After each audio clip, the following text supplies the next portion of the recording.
What on earth is that? I'll tell you. It's news, reviews, it's Little Big Planet, it's Karting Korner.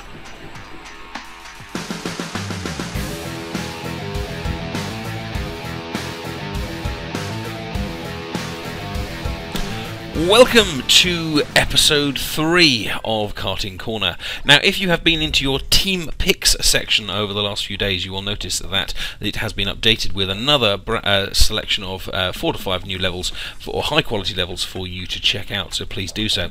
And the other good news about that is that if you've been following the Little Big Planet Twitter account, they have announced that this is this week's selection of picks, so hopefully that means that team picks will be coming regularly and weekly, which gives us a great opportunity to find great levels, but also a great opportunity for creators to get their work recognised and more widely seen. Now, speaking of creators, we have a slightly famous name here in the form of Prob Alex. Now, Prob Alex was a fairly big cheese in Mod Nation races, and this is his first track, which he's released on Little Big Planet Karting. The description and level link is below the video if you'd like to go and check it out. Now, Prob Alex has been the author of quite a few of the tutorials that I found on the Mod Nation's websites, and his tracks are fairly well known, and this track is very clear to see why. He's clearly a bit of an artiste. He's got some brilliant indoors and outdoors scenery.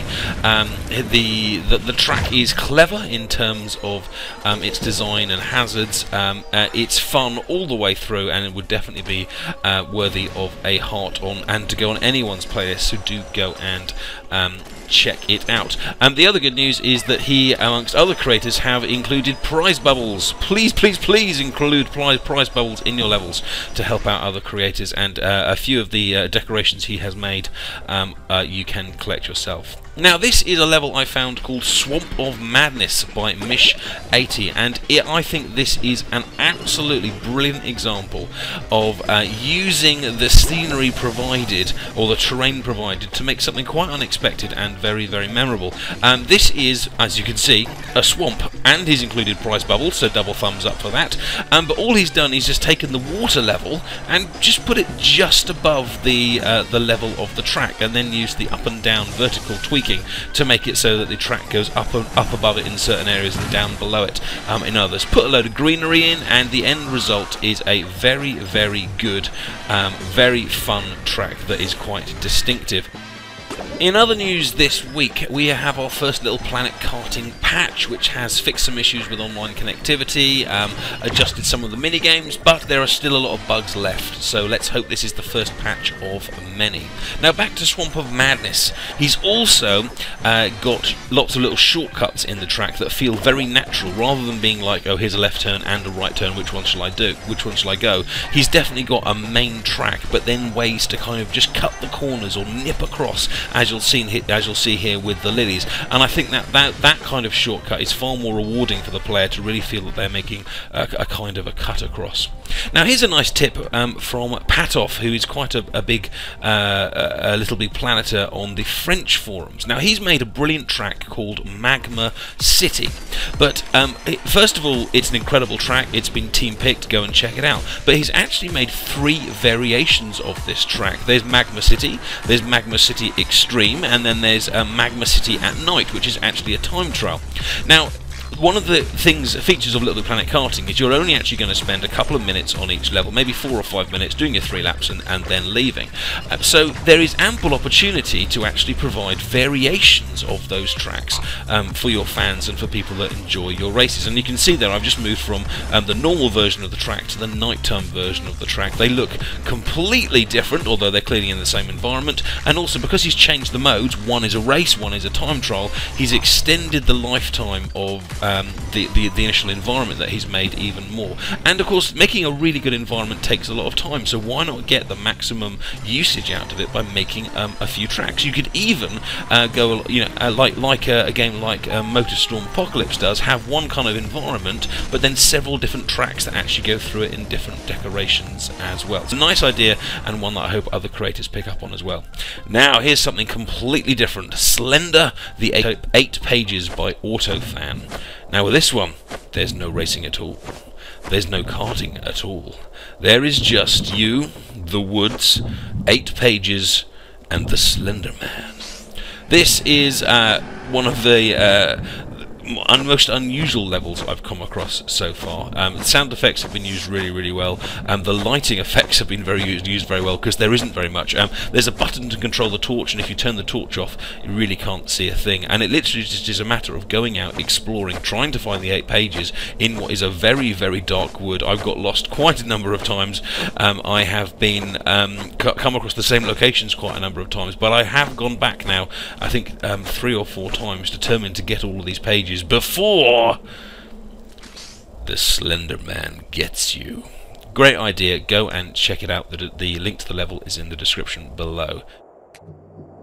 And lastly, if you will allow me a touch of self-promotion in the news, I have released Lesson 4 and Lesson 5 from my complete guide to LittleBigPlanet video tutorial series. Lesson 4 will show you how to create a basic first-person shooter in LittleBigPlanet Karting, and Lesson 5 looks at how to actually create an interesting track in terms of drifting and things, and also gives you some tips in terms of creating how to use sponges properly and how to create invisible boosters like the ones seen in Prob Alex's Scorpion Temple level.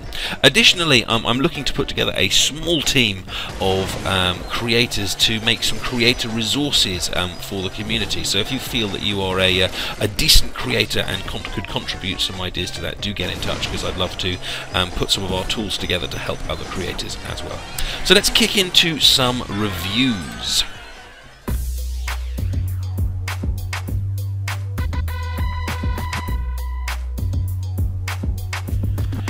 And first up today is Steampunk Dreamland by Anarcho Wolf, which I think should actually be called Steampunk Wonderland, as the influence from Alice, I think, is very strong in this lovely snow or icing sugar environment, filled with clocks and teacups and all sorts of metal and flower coloured objects. The style works really well, I think, and the custom weapons that he's put together where you have little cogs covered with flowers works nicely. And I like the fact that the scenery is full of items that have got like pistons, invisible pistons, and rotators attached, because there's a lot of the stuff going on around you is moving.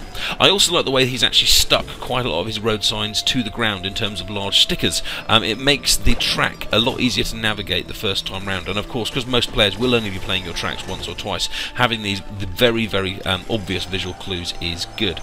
Now, one slight criticism I would make of this level is that in the third lap he turns the lights down to give it a nighttime feel, and this is something that I've seen quite a few creators do, make a third level lap. Now what he's done is that when the lights go down, all these street lights which I'm driving past go on, and it looks okay, but I think levels that are actually designed to be nighttime levels work a lot better when you try and get that kind of effect. So it's a nice idea, but why not have one track which is completely daytime and another track which is completely nighttime, to really take advantage of that effect. And next up, Apocalypse City by Ibubek, and I hope I'm pronouncing that right. This level is directly inspired by the MotorStorm Apocalypse games, and the basic principle is you start on racing around a course during an earthquake, and as the race goes on, the course is slowly destroyed. And this is a brilliant gameplay technique, because it means that each time you do a lap, the course is going to be slightly different, and you can never completely relax because you never know what's going to fall over next. It's good fun, and it's well implemented, and there's lots of objects which are falling over and will obstruct you as you go. I also think this level has a brilliant use of custom weapons. There's a dynamite which sticks to you, and if you can't get rid of it, it will blow you up. There's a machine gun paint gun, which looks fantastic and gives a great opportunity to try and shoot the people in front of you. I think that these custom weapons are great, and I would love to actually put together a creator's resource of custom weapons, and this is the kind of things I would like to include.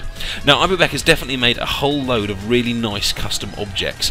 He spent a lot of time on them, and you can tell, but the overall visuals of this level I think are good but not great, because there's a lot of kind of bare textures around, like this tunnel and the floor, that I think could use a few little tweaks here and there. And what I'd really like, though, is the return of online co-op create, because I was always a player that was really good at the logic and gameplay side of things, which clearly Ibubek is, but I wasn't very good at the visuals, and I needed people to help me with the visual sides of things. So please, the creators of LittleBigPlanet Karting, give us online create. Players can merge their skill sets and create even better better and better levels.